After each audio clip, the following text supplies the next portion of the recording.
Good morning guys. और आपके क्रिक exam channel में आप सभी का स्वागत है। तो आज के इस वीडियो में 28 दिसंबर के इंपॉर्टेंट करंट अफेयर्स को हम लोग कवर करेंगे। तो हमारा पहला प्रश्न क्या है? हाल ही में किस राज्य सरकार ने कृषि ऋण माफी योजना को मंजूरी दी है? तो आंसर होगा झारखंड सरकार ने। तो इस योजना के तहत होगा क्या? किसानों का 50,000 रुपए तक का जो ऋण है उसको माफ कर दिया जाएगा। तो इस योजना के तहत किसानों की आर्थिक स्थिति को और अधिक मजबूत करने के लिए झारखंड सरकार ने ये कृषि ऋण माफी योजना को मंजूरी दी है। अब बात झारखंड की है, तो ये रहा मैप में झारखंड। देखो, झारखंड की कैपिटल रांची है, मुख्यमंत्री हेमंत सोरेन है और गवर्नर है द्रौपदी मुर्मू। अभी हम लोगों ने पढ़ा था कि भारत का पहला ड्रैगन फ्लाई जीवाश्म ये झारखंड में ही पाया गया था, झारखंड के लातेहार जिले में।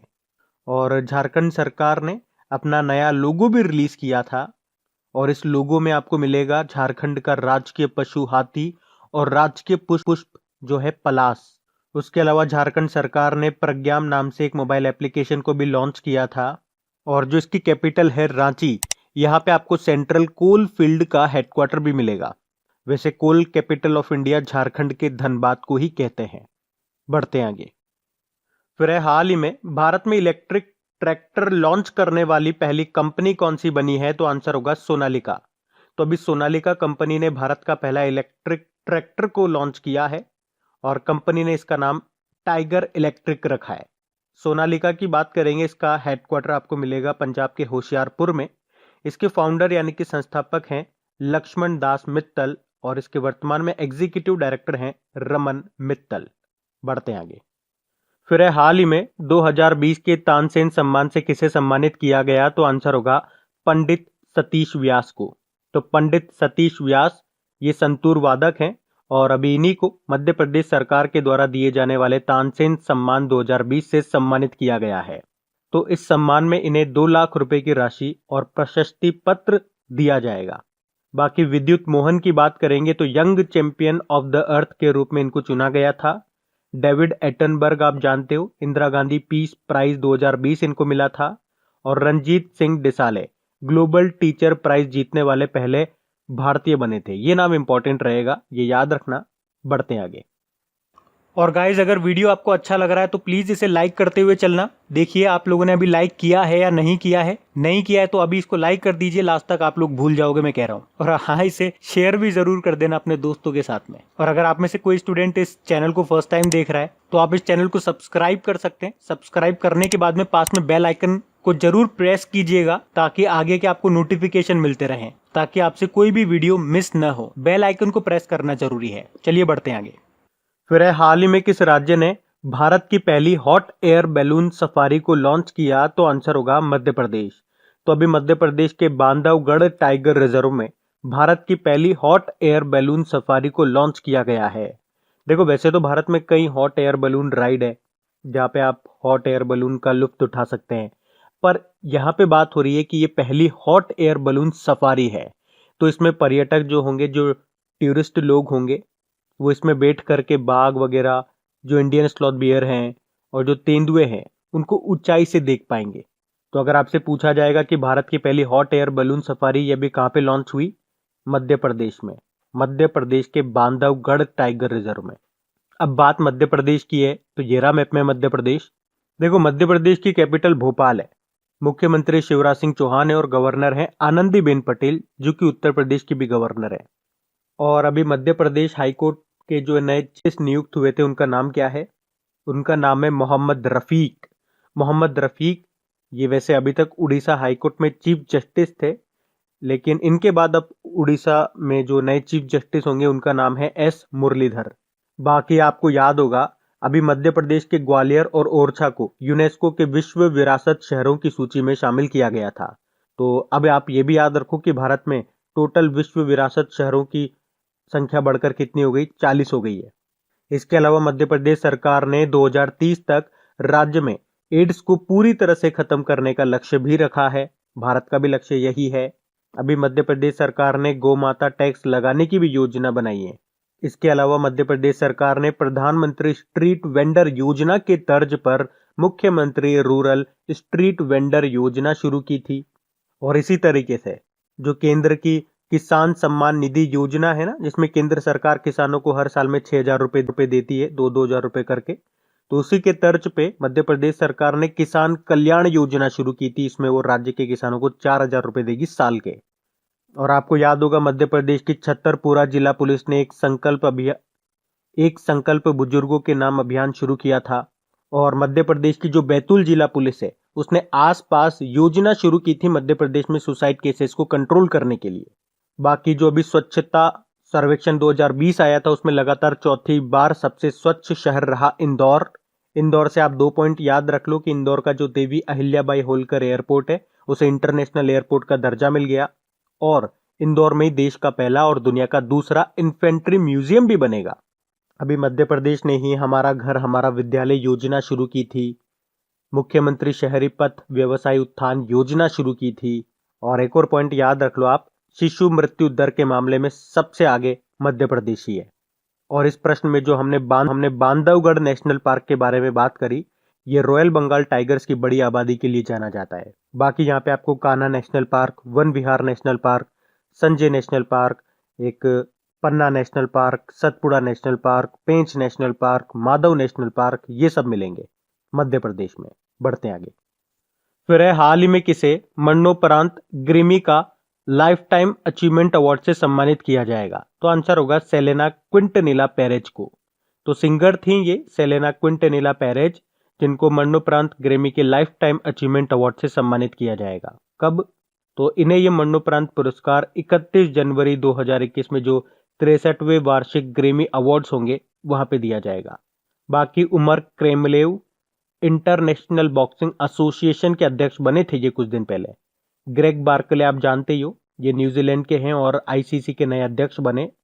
काइली जेनर, इनका नाम भी न्यूज में था क्योंकि फोर्ब्स की दुनिया की सबसे अधिक कमाई करने वाले सेलिब्रिटीज की जो लिस्ट आई थी, उसमें टॉप पे हैं काइली जेनर। तो ये भी ध्यान रखना। बढ़ते आगे। फिर है, हाल ही में भारतीय सॉफ्टबॉल महासंघ की पहली महिला अध्यक्ष कौन बनी है? तो आंसर होगा नीतल नारंग। तो अभी नीतल नारंग ये सॉफ्टबॉल फेडरेशन ऑफ इंडिया की पहली महिला अध्यक्ष बनी है और ये राणा गुरमीत सिंह का स्थान लेंगी, जिन्हें लाइफ टाइम अध्यक्ष के रूप में चुना गया था। सॉफ्टबॉल की बात करेंगे तो ये लगभग बेसबॉल की तरह का ये गेम होता है, बस इसमें जो बॉल होती है कंपैरेटिवली थोड़ी सी बड़ी होती है और नरम होती है। बाकी संगीता श्रीवास्तव ये इलाहाबाद विश्वविद्यालय की पहली महिला कुलपति बनी, वाइस चांसलर। एनिका सोरेनस्टैम ये स्वीडन की हैं और अभी इनका नाम न्यूज में था क्योंकि वर्ल्ड गोल्फ फेडरेशन की ये नई अध्यक्ष बनी थी। बाकी जेना वॉल्ड्रिज की बात करेंगे, ये इंग्लैंड से हैं, ये वर्ल्ड स्क्वैश फेडरेशन की नई अध्यक्ष बनी थी। तो इस प्रश्न से आपको नीतल नारंग का नाम याद रखना है, भारतीय सॉफ्टबॉल महासंघ की पहली महिला अध्यक्ष बनी। फिर साल 2028 तक दुनिया की सबसे बड़ी अर्थव्यवस्था कौन सा देश बन जाएगा? तो आंसर होगा चाइना। तो centre of economics and business research की रिपोर्ट के अनुसार 2028 तक चाइना की अर्थव्यवस्था अमेरिका को पछाड़ करके दुनिया की सबसे बड़ी अर्थव्यवस्था बन जाएगी। जबकि भारत की बात करेंगे तो वो 2025 तक ब्रिटेन को पछाड़कर दुनिया की 5वीं सबसे बड़ी अर्थव्यवस्था बन जाएगा और 2030 तक जर्मनी और जापान को पछाड़ करके दुनिया की तीसरी सबसे बड़ी अर्थव्यवस्था बन जाएगा। कौन? भारत। अब यहां पे बात चाइना की है, तो ये रहा मैप में चाइना। देखो, चाइना की कैपिटल तो बीजिंग है, करेंसी है रेनमिनबी और प्रेसिडेंट है शी जिनपिंग। और बीजिंग में ही आपको हेडक्वार्टर मिलेगा शंघाई कोऑपरेशन ऑर्गेनाइजेशन और एशियन इंफ्रास्ट्रक्चर इन्वेस्टमेंट बैंक का। बाकी अभी हम लोगों ने पढ़ा था कि चाइना ने विश्व के सबसे बड़े रेडियो टेलीस्कोप का निर्माण किया, जिसका नाम रखा फास्ट मतलब हो गया 500 मीटर अपर्चर स्फेरिकल टेलीस्कोप। अभी चाइना ने प्रकाश आधारित दुनिया का सबसे बड़ा क्वांटम कंप्यूटर बनाने का भी दावा किया था और चंद्रमा पर झंडा फहराने वाला दूसरा देश बना अभी चाइना, पहला यूएसए था। अभी आपको याद होगा, मून पर सैंपल कलेक्ट करने के लिए चैंग E5 नाम से एक मिशन लॉन्च किया था चाइना ने ही, और चाइना ने दुनिया का पहला 6G सैटेलाइट को सफलतापूर्वक लॉन्च भी किया था। इसके अलावा चाइना एस्टेरॉयड माइनिंग रोबोट नामक दुनिया के पहले खनन रोबोट को अंतरिक्ष में भेजेगा और चाइना ने मंगल पर अपना पहला स्वतंत्र मिशन तियानवेन-1 को भी अभी लॉन्च किया था। इसके अलावा चाइना जो है ये आर्म्स ट्रेड ट्रीटी सशस्त्र व्यापार संधि में भी शामिल होगा। तो ये सारे पॉइंट्स आपको चाइना से याद रखने हैं जो अभी न्यूज में थे। बढ़ते आगे। फिर है अभी हाल ही में भारतीय सशस्त्र बल चिकित्सा सेवा का अगला महानिदेशक डायरेक्टर जनरल किसे नियुक्त किया गया? तो आंसर होगा रजत दत्ता को। तो अभी केंद्र सरकार ने Indian armed force medical services के डायरेक्टर जनरल के रूप में रजत दत्ता को नियुक्त किया है। तो ये जो आर्म्ड फोर्स मेडिकल सर्विसेज के डायरेक्टर जनरल होते हैं, ये तीनों सेवाओं में सबसे वरिष्ठ चिकित्सा अधिकारी होते हैं जो फोर्स के सभी अस्पतालों की देखभाल करते हैं। बाकी राजीव जलोटा ये मुंबई पोर्ट ट्रस्ट के चेयरमैन बने थे और ज्ञानेंद्रो निगोंगबाम ये हॉकी इंडिया के प्रेसिडेंट बने थे। तो इस प्रश्न से रजत दत्ता का नाम याद रखना। बढ़ते हैं आगे। फिर है हाल ही में किस वेब सीरीज ने फिल्म फेयर OTT पुरस्कार 2020 में बेस्ट सीरीज का पुरस्कार जीता? तो आंसर होगा पाताल लोक। तो अभी फिल्म फेयर OTT अवार्ड्स 2020 की घोषणा की गई है और ऐसा पहली बार है जब फिल्म फेयर की तरफ से OTT प्लेटफॉर्म पर रिलीज हुई वेब सीरीज के लिए अवार्ड्स का ऐलान हुआ। तो देखिए इस इवेंट में बेस्ट सीरीज का पुरस्कार जीता पाताल लोक ने। बेस्ट एक्टर रहे पाताल लोक के जयदीप अहलावत और बेस्ट डायरेक्टर रहे पाताल लोक के ही अविनाश अरुण और प्रोसित रॉय। अच्छा, दिल्ली क्राइम का नाम आपने जरूर न्यूज में सुना होगा। अभी 48वें इंटरनेशनल एमी अवार्ड्स 2020 में बेस्ट ड्रामा कैटेगरी में अवार्ड मिला था दिल्ली क्राइम को। तो वो नाम भी आप याद रखेंगे। बढ़ते हैं आगे। फिर है हाल ही में किसने अटल बिहारी वाजपेयी पर पुस्तक का विमोचन किया, रिलीज किया? तो आंसर होगा नरेंद्र मोदी। तो अभी प्रधानमंत्री नरेंद्र मोदी जी ने पूर्व प्रधानमंत्री की 96वीं जयंती को चिन्हित करने के लिए अभी संसद में Atal Bihari Vajpayee in parliament a commemorative volume नाम की बुक को रिलीज किया है। तो लोकसभा सचिवालय के द्वारा प्रकाशित ये बुक पूर्व प्रधानमंत्री के जीवन, उनके कार्यों और संसद में दिए गए उनके उल्लेखनीय भाषणों पर प्रकाश डालती है।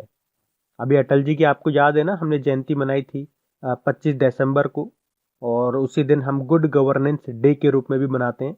इसके अलावा अभी हमने पढ़ा भी था हिमाचल प्रदेश के जो मुख्यमंत्री हैं जयराम ठाकुर, उन्होंने शिमला में अटल बिहारी वाजपेयी जी के 18 फीट ऊंची प्रतिमा का भी अनावरण किया था। तो ये भी ध्यान रखना। बढ़ते हैं आगे। फिर है हाल ही में सतनाम सिंह भामारा पर डोपिंग के कारण 2 साल का बैन लगा दिया गया। आपको बताना इनका संबंध किस खेल से है? तो आंसर होगा बास्केटबॉल प्लेयर है ये। तो नेशनल बास्केटबॉल लीग में खेलने वाले भारत के पहले बास्केटबॉल खिलाड़ी हैं ये सतनाम सिंह भामारा, जिन पर डोपिंग के कारण 2 साल का बैन लगा दिया गया। तो वे पिछले साल नवंबर में डोपिंग परीक्षण में फेल हो गए थे, जिसके बाद नाडा ने यानी कि नेशनल एंटी डोपिंग एजेंसी ने उन्हें अस्थायी रूप से निलंबित कर दिया था। तो अब इसके बाद वो भारत के लिए किसी भी प्रतियोगिता में हिस्सा नहीं ले पाएंगे। अच्छा, नेशनल बास्केटबॉल एसोसिएशन का हेडक्वार्टर कहां पर है? न्यूयॉर्क में है। फिर है कौन सा देश 2021 में global media and film city की मेजबानी करेगा? तो आंसर होगा भारत। तो भारत अगले साल यानी कि 2021 में global media and film city की मेजबानी करेगा। अच्छा, 2021 से आपको याद दिलाऊं तो यूनेस्को जो है वो 2021 से रचनात्मक अर्थव्यवस्था के क्षेत्र में शेख मुजीबुर रहमान के नाम पर एक अंतर्राष्ट्रीय पुरस्कार भी शुरू करेगा। उसके अलावा यूनेस्को ने ही 2021 को सतत विकास के लिए रचनात्मक अर्थव्यवस्था का अंतर्राष्ट्रीय वर्ष भी घोषित किया, यानी कि international year of creative economy. तो बात करेंगे कल के वीडियो में पूछे गए प्रश्न के उत्तर की। तो कल के वीडियो में आपसे पूछा गया था कि तसोकर वेटलैंड कॉम्प्लेक्स को 42वीं रामसर साइट के रूप में जोड़ा गया। ये वेटलैंड आपको कहां पे मिलेगा? तो आंसर होगा लद्दाख में। आप सभी ने प्रश्न का बिल्कुल सही उत्तर दिया है। और हाँ गाइज, अगर वीडियो अच्छा लगा हो, मेरी मेहनत अच्छी लग रही हो, तो प्लीज वीडियो को लाइक जरूर कीजिए और प्लीज इसे अपने दोस्तों के साथ में शेयर जरूर कीजिए। आप देख रहे हैं हमारे जो व्यूज हैं वो पहले से भी बहुत कम हो चुके हैं, तो शायद आप लोगों का मुझे सपोर्ट नहीं मिल पा रहा है। तो प्लीज वीडियो को अपने दोस्तों के साथ में, अपने व्हाट्सएप ग्रुप पे, अपने फेसबुक पे, जहां पर भी इस वीडियो के लिंक को आप शेयर कर सकते हैं, प्लीज एक बार शेयर जरूर कर देना। तो गाइज, इन सभी क्वेश्चंस का क्विज बना करके मैंने एप्लीकेशन पे अपलोड कर दिया है। तो अगर आपने वीडियो बिल्कुल ध्यान से देख लिया है तो वहां जाइए और इन सभी क्वेश्चंस का आप प्रैक्टिस लगा लीजिए, ताकि ये सारे क्वेश्चंस आपको अच्छी तरीके से याद हो जाए। और जो नए स्टूडेंट इसे पहली बार देख रहे हैं, आपको बता दूं कि क्विज में अब रैंकिंग फीचर भी ऐड हो चुका है। तो अगर आप कम समय में ज्यादा से ज्यादा क्वेश्चन राइट करते हो तो आपका नाम आपके फोटो के साथ टॉप 10 स्टूडेंट्स में आपको दिखाई देगा। आपको ही नहीं, जितने भी लोग क्विज लगाएंगे उन सबको दिखाई देगा कुछ इस तरीके से, ताकि आपको भी एक अंदर से मोटिवेशन मिल सके कि आपको भी यहां तक पहुंचना है, ताकि सब लोग आपको टॉप 10 में देख सकें। और वैसे भी आप तो आपके इन करंट अफेयर्स का रिवीजन करवाने के लिए मैं इसका ऑडियो भी तैयार कर रहा हूं, तो दिन में 4 से 5 मिनट निकाल करके वो आप ऑडियो सुन लीजिए, ताकि आपका इन करंट अफेयर्स का फिर से रिवीजन हो जाए। क्योंकि आपको पता है चीजों को पढ़ना इंपॉर्टेंट है, लेकिन समय समय पर उनका रिवीजन करना बहुत ज्यादा जरूरी है। रिवीजन नहीं करोगे तो वो सारी चीजें आप भूल जाओगे। तो आप ही के लिए मैं इसका रिवीजन ऑडियो तैयार कर रहा हूं। तो उस ऑडियो का लिंक मैंने नीचे डिस्क्रिप्शन में दे दिया है, वहां जाकर के आप मुझे फॉलो कर लीजिए। और फॉलो करने के बाद में पास में जो बेल आइकन आएगा आप उसे जरूर दबा लेना, ताकि जब भी मैं ऑडियो अपलोड करूं उसका नोटिफिकेशन आपको मिल सके। और एप्लीकेशन अगर अभी तक आपने डाउनलोड नहीं किए तो उसका लिंक भी आपको नीचे मिल जाएगा। वहीं पे आपको क्विज, वीडियो, पीडीएफ सब मिल जाएंगे। तो इस प्रश्न का उत्तर आता है तो कमेंट बॉक्स में जरूर टाइप करिए। चलिए अब मिलते हैं करंट अफेयर्स के रिवीजन वीडियो में। Thank you guys.